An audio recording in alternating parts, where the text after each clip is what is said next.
রাসূল সাল্লাল্লাহু আলাইহি ওয়াসাল্লামের আদর্শ বাদ দিয়ে বিভিন্ন নেতা নেত্রীর আদর্শ মেনে চলা, নেতা নেত্রীর আদর্শ প্রতিষ্ঠা করার চেষ্টা করা, পীর বুজুর্গদের তরিকাকে মেনে চলা, পীর বুজুর্গদের ইবাদতের নিয়মকে মেনে চলা। আমি আবার বলছি, রাসূল সাল্লাল্লাহু আলাইহি ওয়াসাল্লামের আদর্শকে বাদ দিয়ে নেতা নেত্রীর আদর্শ মেনে চলা, পীর বুজুর্গদের তরিকাকে মেনে চলা, পীর বুজুর্গদের ইবাদতের নিয়মকে মেনে চলা, আল্লাহর নবীর পদ্ধতিকে বাদ দিয়ে যদি এরকম কেউ করে, নিঃসন্দেহে এ ব্যক্তি শিরকে আকবরে লিপ্ত হয়ে গেল। কেন? সূরা আহজাবের 21 নং আয়াতে আল্লাহ বলেছেন, লাকাদ কানা লাকুম ফি রাসূলিল্লাহি উসওয়াতুন হাসানা, তোমাদের জন্য নবী মুহাম্মদ সাল্লাল্লাহু আলাইহি ওয়াসাল্লাম ইনি হচ্ছেন তোমাদের জন্য আদর্শ।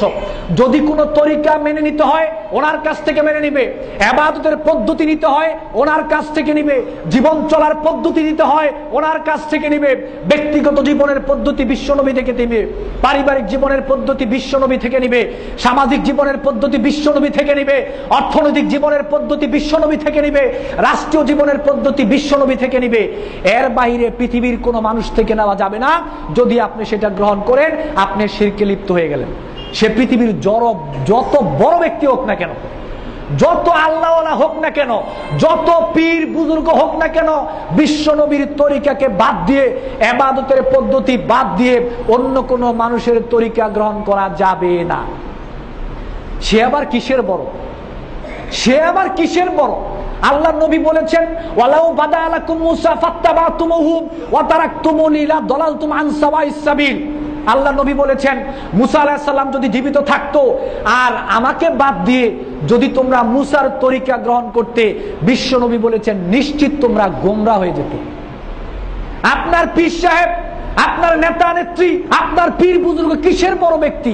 আল্লাহর নবী বলেছেন, ওয়ালাউ কানা মুসা হাইয়ান আযযাকা নবুওয়াতি লা তুবানি।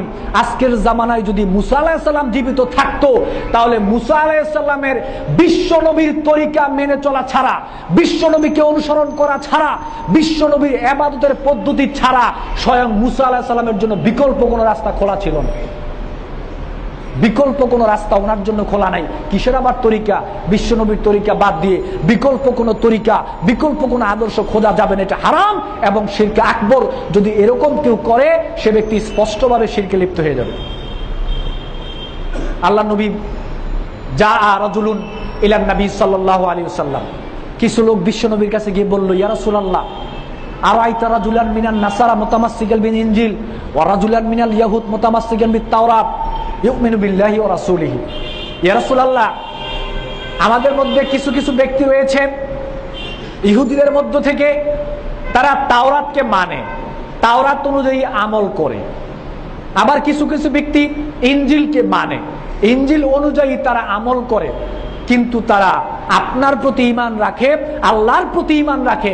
সুম্মা লাম ইয়াত্তাবি'কা, কিন্তু ইয়া রাসূলুল্লাহ তারা আপনার আনুগত্য করে না, আপনার তরিকা মেনে চলতে চায় না, আপনার ইবাদতের পদ্ধতি তারা গ্রহণ করতে চায় না, তারা আপনাকে আদর্শ হিসেবে মেনে নিতে চায় না। এতটুকু কথা ওনারা বললেন। আল্লাহ নবী বললেন, মান সামিআ বি মিন ইয়াহুদিউ আও নাসরানিয়্যু। আল্লাহ নবী বলেছেন, ইহুদি খ্রিস্টান যাদের মধ্যে তারা যদি আমার কথা শুনে থাকে, তাদের মধ্যে যদি আমার দাওয়াত পৌঁছে থাকে, সুম্মা লাম ইয়াত্তাবি'নি ফাহুয়া ফিন্নার, সে ইহুদি খ্রিস্টান হোক সেটা আমার দেখার ব্যাপার নয়, সে আমার প্রতি ঈমান আনুক সেটাও আমার দেখার ব্যাপার নয়। আমার প্রতি ঈমান আনার পরে যদি কোনো ব্যক্তি আমার তরিকা না মেনে চলে, আমার প্রতি ঈমান আনার পরে যদি কোনো ব্যক্তি আমাকে আদর্শ হিসেবে না মানে, আমার প্রতি ঈমান আনার পরে যদি ইবাদতের পদ্ধতি আমার নবী থেকে না নেয়, আমার থেকে না নেয়, ফাহুয়া ফিন্নার, তার ঠিকানা হচ্ছে জাহান্নাম। আপনি কি বুঝলেন? নবীর তরিকা মানতে হবে। কুল্লু উম্মতি ইয়াদখুলুনাল জান্নাহ ইল্লা মান আবা, কিলা ওয়া মান ইয়াবা ইয়া রাসূলুল্লাহ। সহিহ বুখারীতে এসেছে, আল্লাহ নবী বলেছেন, সব উম্মত জান্নাতে যাবে, কিন্তু তারা জান্নাতে যাবে না যারা জান্নাতে যেতে অস্বীকার করেছে, অবাধ্য হয়েছে। সাহাবীরা প্রশ্ন করলো, ইয়া রাসূলুল্লাহ কারা তারা? বলল, মান আতানি দাখালাল জান্নাহ ওয়া মান আসানি ফাকাত আবা। যে ব্যক্তি আমার তরিকা অনুযায়ী চলবে, আমার তরিকা মেনে চলবে, আমার ইবাদতের পদ্ধতি যে ব্যক্তি গ্রহণ করবে, আমাকে যে ব্যক্তি আদর্শে হিসেবে মেনে চলবে, সে ব্যক্তি জান্নাতে যাবে। আর আমাকে বাদ দিয়ে যদি কেউ নেতা নেত্রীর আদর্শ গ্রহণ করে, আমাকে বাদ দিয়ে যদি পীর সাহেবের তরিকা গ্রহণ করে, আমাকে বাদ দিয়ে যদি বুজুর্গদের তরিকা ইবাদতের পদ্ধতি গ্রহণ করে, সারা জীবন আমল করলো, লোকটা জাহান্নামে যাবে। কেন? সে নবীর তরিকা অনুযায়ী চললো না, এবং এটা শিরক। আল্লাহর প্রতি ঈমান এনেছেন, শুনে রাখুন, আল্লাহর প্রতি ঈমান এনেছেন মানে আপনি জান্নাতের টিকিট নিয়েছেন। জান্নাতে যেতে হলে রাসূল সাল্লাল্লাহু আলাইহি ওয়াসাল্লামের আদর্শের ট্রেনে উঠতে হবে, রাসূলের তরিকার ট্রেনে উঠতে হবে, রাসূলের ইবাদতের পদ্ধতির ট্রেনে উঠতে হবে।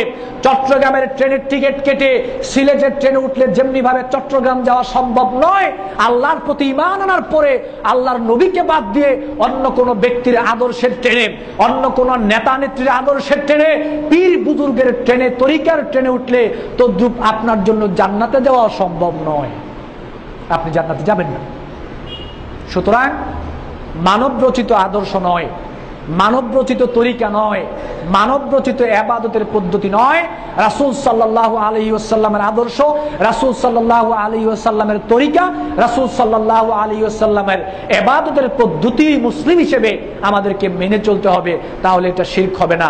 এর ব্যতিক্রম যদি আপনি মানব রচিত বিধানের দিকে চলে যান, তাহলে এটা শিরক হয়ে যাবে।